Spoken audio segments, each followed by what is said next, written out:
ब्रेकनंतर महत्त्वाची बातमी. गटारी निमित्त पुण्यात आज नॉनव्हेज प्रेमींनी चिकन आणि मटन मार्केटमध्ये गर्दी केली आहे.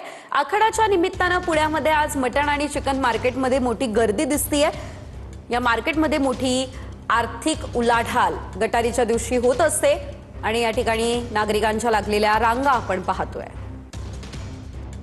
पवित्र श्रावण महिन्याला सुरुवात होत आहे. श्रावण महिन्यामध्ये मांसाहार वर्ज्य केला जातो, त्यामुळे आज आखाड अर्थातच गटारी अमावस्या आहे. या गटारी अमावस्याच्या निमित्तानं आज मटन प्रेमी जे आहेत त्यांनी मटन मार्केटमध्ये मोठी गर्दी केल्याचे चित्र जे आहे आपल्याला पाहायला मिळते. बघू शकता की अगदी सकाळपासूनच मटन खरेदी करण्यासाठी नागरिकांनी मोठी गर्दी केल्याचे चित्र जे आहे ते सुद्धा आपल्याला पुण्यामध्ये पाहायला मिळते. आज मटन खरेदी करण्यासाठी आलात, काय नियोजन आहे, किती घेणार मटन?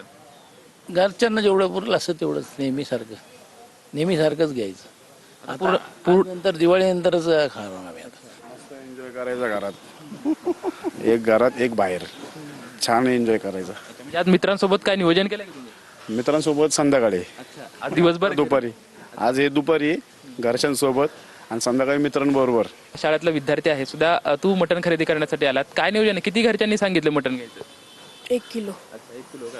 आता परत तू 1 महिनाभर मटण खाणार नाही का? श्रावण महिन्यामध्ये मटण वर्ज्य केलं जातं, त्यामुळं मटण प्रेमींकडून आज खरं तर मटण आणि चिकनवरचा जो ताव आहे किंवा जो बेत आहे तो अगदी रंगणार आहे. त्यामुळं चिकन खरेदी करण्यासाठी, मटण खरेदी करण्यासाठी सकाळपासूनच नागरिकांची मोठी रांग आपल्याला पाहायला मिळते. कॅमेरामॅन सुशांत राऊत सोबत लक्ष्मण जाधव, ट्यून इन मराठी, पुणे.